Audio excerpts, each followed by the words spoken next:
Olá, convido vocês hoje para discutirmos sobre o trauma raquimedular. Vamos lá? O trauma raquimedular, antes de mais nada, antes da gente começar a discutir sobre o trauma raquimedular, eu quero que vocês usem os seus conhecimentos prévios para treinar um pouco nessa questão de concurso aí, tá beleza?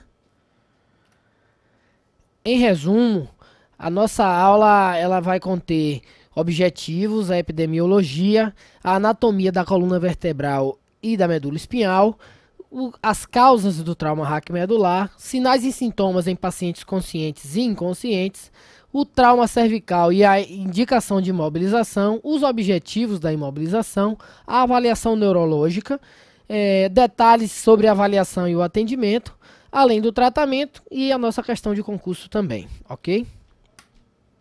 O objetivo geral da nossa discussão hoje é ofertar conhecimentos relativos a trauma raquimedular.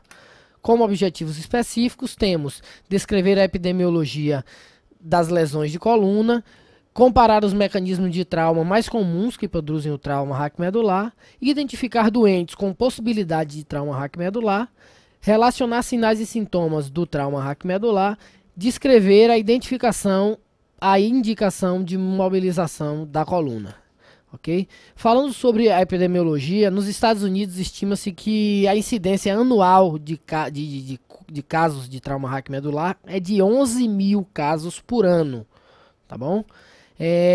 Geralmente são acometidos adultos jovens, 55% das pessoas acometidas por esse agravo estão entre 16 e 30 anos. 81% são do sexo masculino. A grande mobilidade da coluna cervical é responsável por cerca de 60% desses casos, né? Essa movimentação que a gente tem de coluna cervical é responsável por isso. De 5 a 10% são relacionados à lesão medular, né? No momento do trauma, na manipulação da vítima ou na condução da mesma, tendendo a acometer a tetraplegia nesse paciente.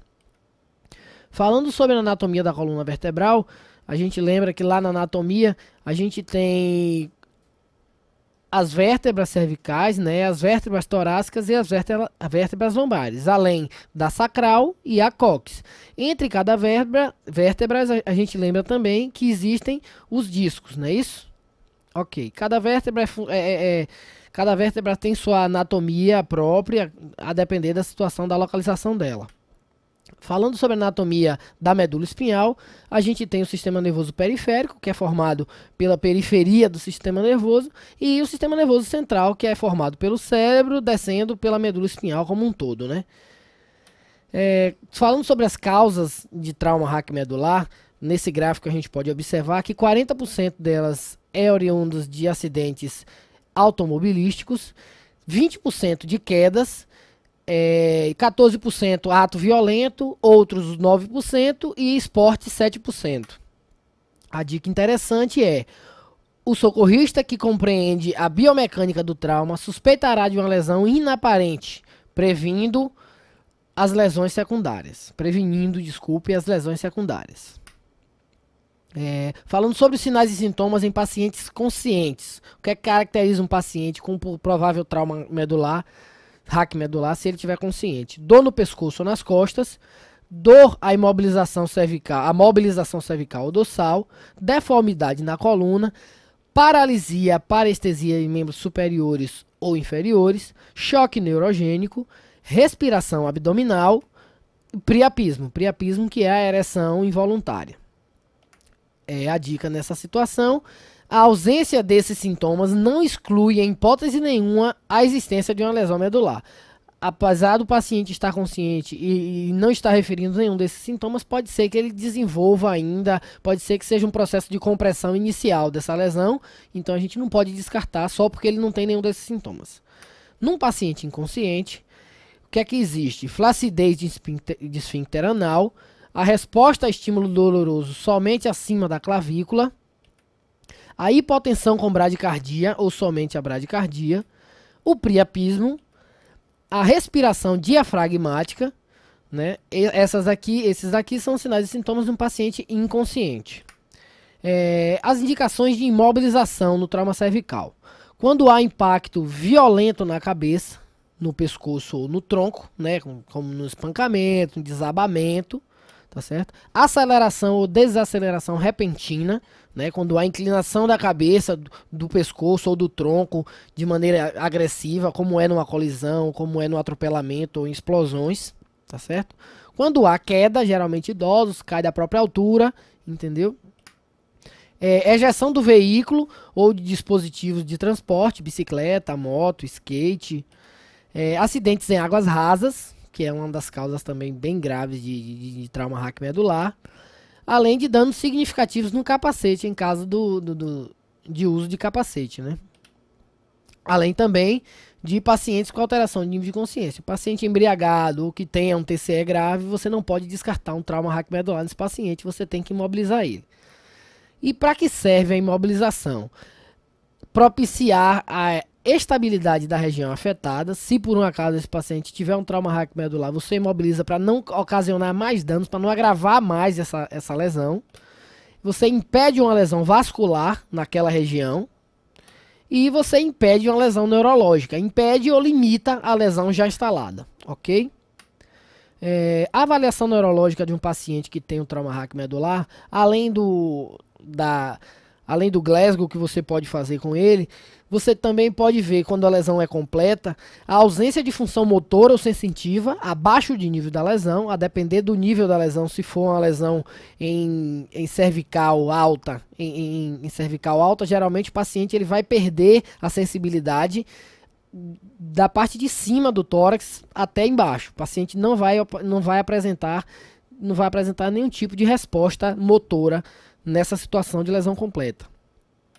E da lesão incompleta, existe a preservação de qualquer função motora ou sensitiva abaixo do nível da lesão. É sinal que essa lesão não foi completa. Além da preservação sacral, que pode ser a única função residual também, no caso de uma lesão incompleta. A gente tem aqui, por exemplo, essa lesão em C2, como a gente pode ver na imagem aqui, que é uma lesão completa. Essa daqui é uma lesão que ainda está comprimindo, mas é uma lesão incompleta, tá certo? Detalhes sobre a avaliação e o atendimento num paciente vítima de trauma raquimedular. A ventilação desse paciente geralmente é inadequada. Há comprometimento na avaliação abdominal, haja vista que ele não tem sensibilidade abdominal. A dor mais intensa ou em outros sítios também pode camuflar esse trauma raquimedular, então tem que ficar atento. Paciente que tem amputação traumática, que é vítima de grande queimadura, tá certo? A embriaguez ou a perda de consciência também dificulta essa avaliação e atendimento, porque é um paciente agitado geralmente, então você não tem como avaliar muito bem, principalmente o neurológico. A vítima deambulando no local, é muito difícil você conseguir avaliar bem esse paciente que deambula na cena, porque você não vai conseguir imobilizar ele de início, entendeu? Se você consegue imobilizar ele, ele ainda corre o risco de querer sair da imobilização, e aí com esse movimentar todo, você pode até agravar a lesão dele. E existe também a possibilidade do paciente ter choque neurogênico.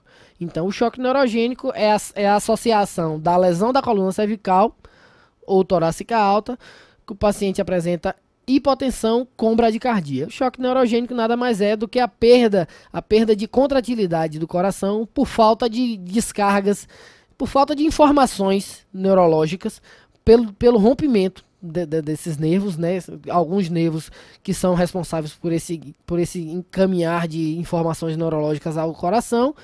E aí o que é que acontece? Diminui-se a contratilidade desse coração por conta dessa ausência ou interrupção, pelo menos em parte, desse processo de informação ao coração. O cérebro deixa de informar, deixa de passar tantas informações ao coração como deveria.